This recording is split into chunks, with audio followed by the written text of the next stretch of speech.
कर रहे हैं। धरातल पे जाके देखिएगा, दलित ऐसे लोग हैं जो रोजी रोटी के लिए गुजारा कर रहे हैं। कौन सा संविधान यह अधिकार देता है एक राज्यसभा सांसद को कि वो किसी महापुरुष पर गलत टिप्पणी करे?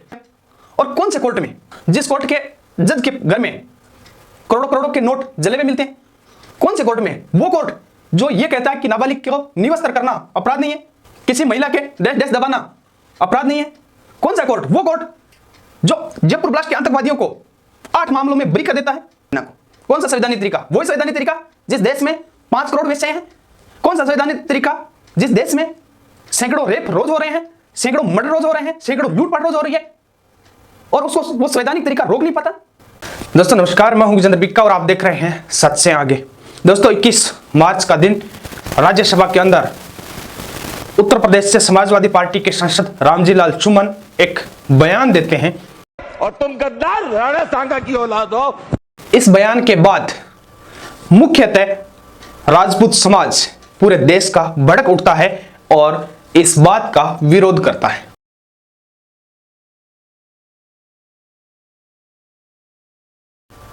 दोस्तों महाराणा सांगा पर दिए गए बयान के बाद पूरा समाज जी भर भर के गालियां दे रहा था। राजपूत समाज बुरी तरह से व्याकुल था।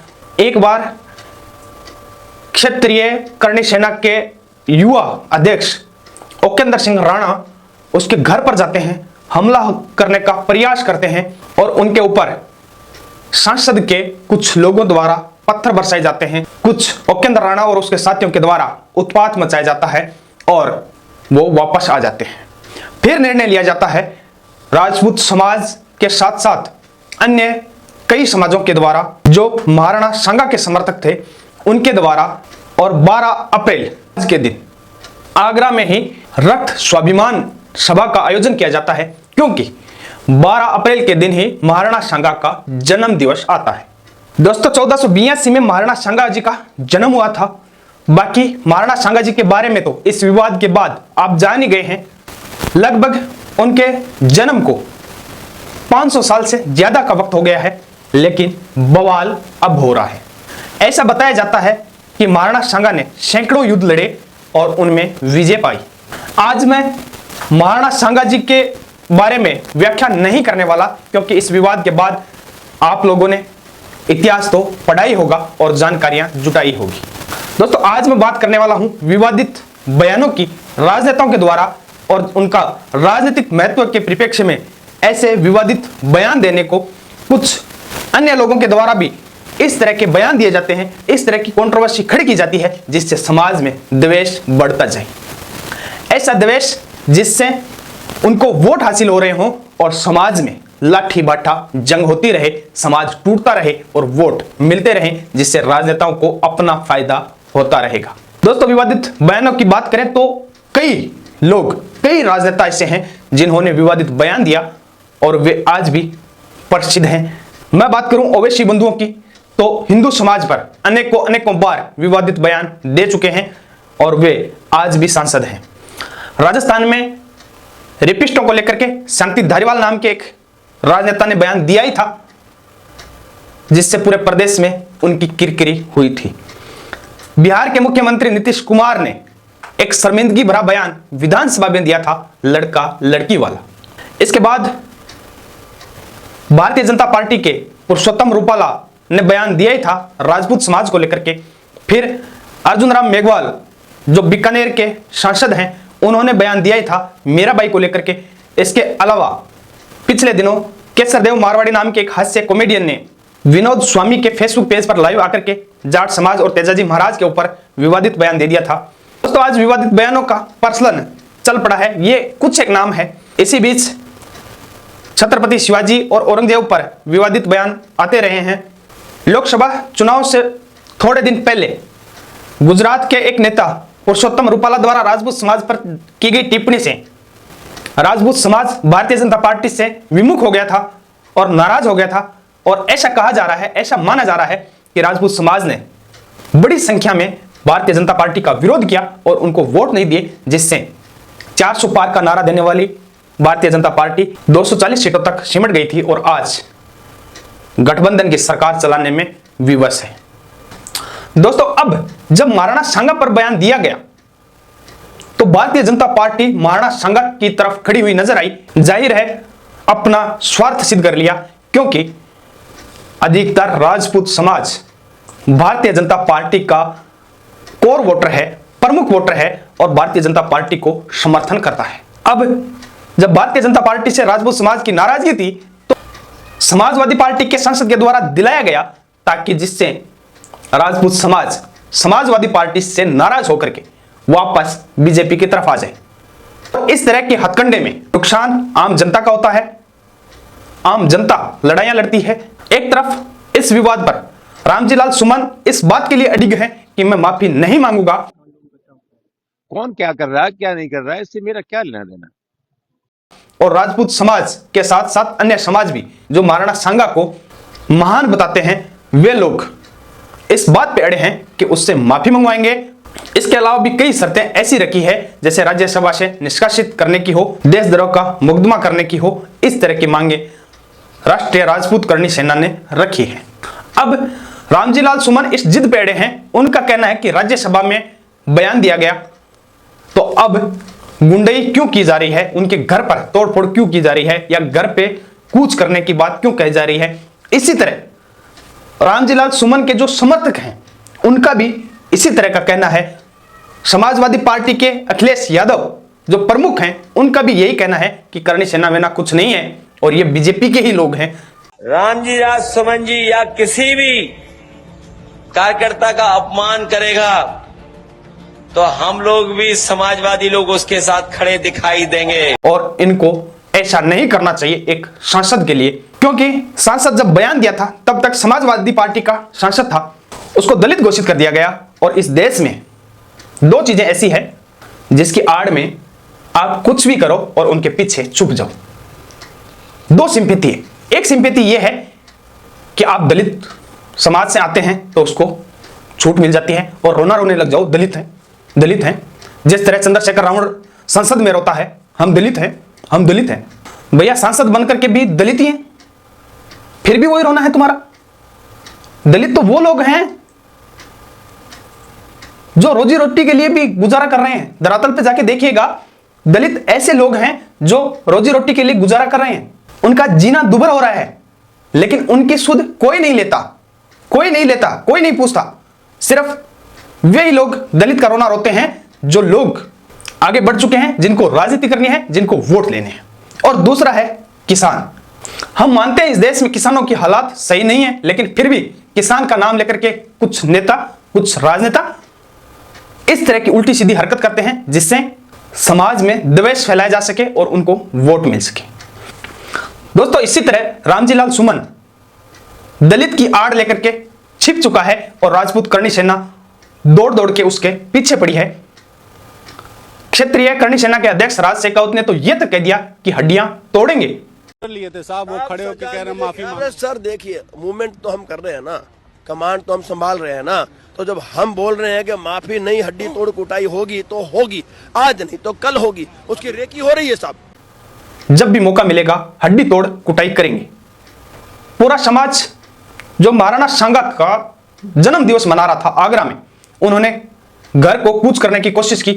फिर प्रशासनिक अधिकारियों के द्वारा आश्वासन देने के बाद कूच को रोक दिया गया।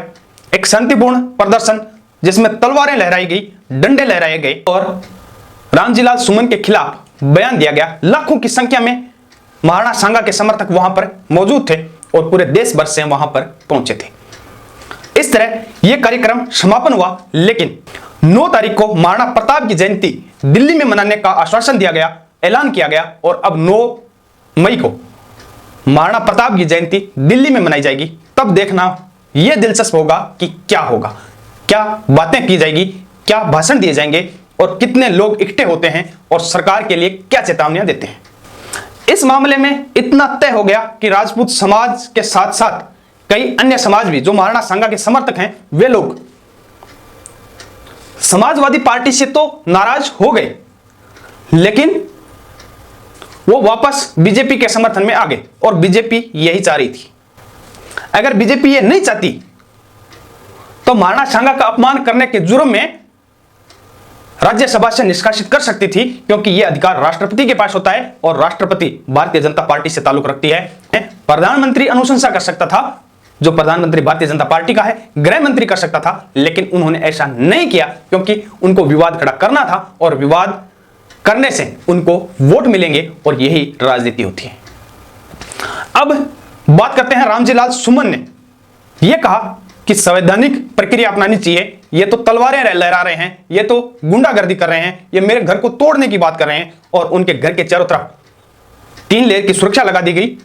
रामजी लाल सुमन दिल्ली में छुप करके बैठ गया, जबकि करणी सेना के जितने भी पदाधिकारी हैं उन्होंने एक ही बात कही कि हम ना किसी का नुकसान करेंगे, ना सार्वजनिक संपत्ति का नुकसान करेंगे, ना रामजी लाल सुमन के परिवार के बच्चों को, महिलाओं को, किसी को कुछ नहीं कहेंगे। लेकिन हमारा दुश्मन सिर्फ वही आदमी है जिसने महाराणा सांगा पर बयान दिया। अब बात करते हैं संवैधानिक सिस्टम की, जो रामजी लाल सुमन ने कहा कि संवैधानिक सिस्टम से बात करनी चाहिए।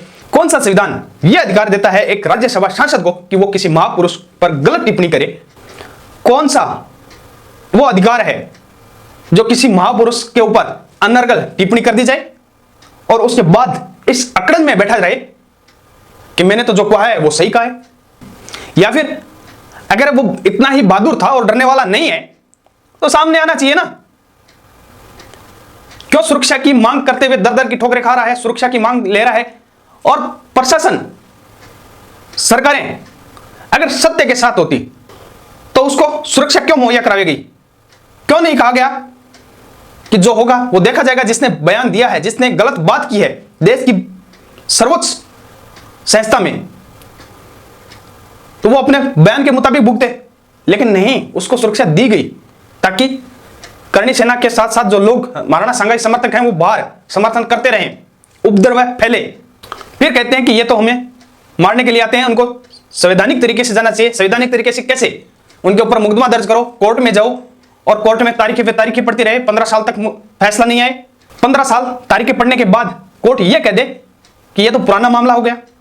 और कौन से कोर्ट में? जिस कोर्ट के जज के घर में करोड़ों करोड़ों के नोट जले हुए मिलते हैं। कौन से कोर्ट में? वो कोर्ट जो ये कहता है कि नाबालिग को निवस्त्र करना अपराध नहीं है, किसी महिला के डैश डैश दबाना अपराध नहीं है। कौन सा कोर्ट? वो कोर्ट जो जयपुर ब्लास्ट के आतंकवादियों को 8 मामलों में बरी कर देता है, लेकिन एक जिंदा बम मिल जाता है, उस आरोप में उनको आजीवन कारावास सुनाता है। समझ रहे हो आप? यानी आतंकवादियों ने 8 बम फोड़े, 80 लोग मर गए, 176 घायल हो गए, अपाहिज हो गए, उनमें उनको बरी कर दिया, लेकिन उनको आजीवन कारावास इस बात में सजा सुनाई कि एक बम जिंदा मिल गया था, यानी फूटा नहीं था। अगर वो फूट जाता तो उसमें भी बरी कर देते उस कोर्ट में। संवैधानिक तरीके से जाना चाहिए था करणी सेना को। कौन सा संवैधानिक तरीका? वही संवैधानिक तरीका जिस देश में 5 करोड़ वेश्याएं हैं। कौन सा संवैधानिक तरीका जिस देश में सैकड़ों रेप रोज हो रहे हैं, सैकड़ों मर्डर रोज हो रहे हैं, सैकड़ों लूटपाट रोज हो रही है, और उसको वो संवैधानिक तरीका रोक नहीं पाता?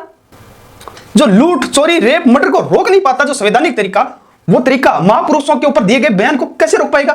कौन सी जीव को पकड़ पाएगा?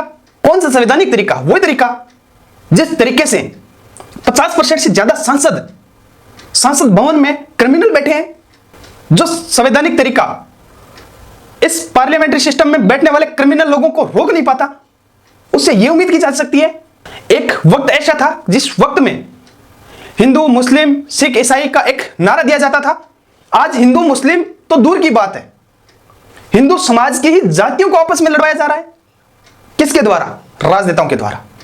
और यह संवैधानिक तरीका कुछ नहीं कर पाता और इसका कोई नतीजा नहीं निकल पाता। इसलिए तलवारें उठाई जानी मेरे ख्याल से उचित है। उसी तरीके से चाहे नरसंहार हो जाए, लेकिन शांति तो तभी होगी, तभी इस व्यवस्था का समाधान हो पाएगा और तभी इस व्यवस्था में कुछ सुधार किया जा सकता है। वरना ड्रम में पुरुष को इसी तरह से डाला जाएगा, वरना सास के साथ जवाई इसी तरह से फरार हो जाएगा, वरना कोई अतुल सुभाष जैसे लोग ऐसे ही झूलते जाएंगे, प्रताड़ित होते जाएंगे, और रामजी लाल सुमन जैसे लोग महापुरुषों पर इसी तरह से बयान देते जाएंगे। दोस्तों, इस मामले पर अभी राजपूत समाज वापस पीछे हट चुका है। अभी 9 तारीख को फिर अल्टीमेट दिया है। आगे क्या होता है क्या नहीं, यह तो देखने वाला बात है।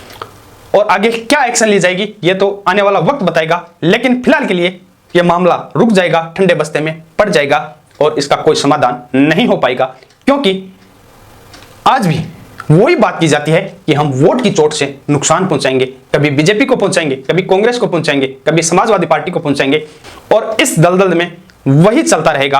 अब कल कोई कांग्रेस का विवादित बयान दे देगा, परसों बीजेपी का नेता कोई विवादित बयान दे देगा, कभी कोई किसी समाज पे दे देगा, कभी किसी बात पर दे देगा, कभी किसी पर दे देगा, और ये चलता रहेगा। आखिर कब तक? दोस्तों, इस मसले पर आप लोगों की क्या राय है, आप हमें कमेंट करके जरूर बताएं। और रामजी लाल सुमन जैसे लोग अन्य किसी महापुरुषों पर गलत टिप्पणी ना करें, इसके लिए क्या करना चाहिए आप हमें जरूर बताएं। चैनल पर नए हो तो सब्सक्राइब करें और वीडियो को ज्यादा से ज्यादा शेयर करें। जय हिंद, वंदे मातरम।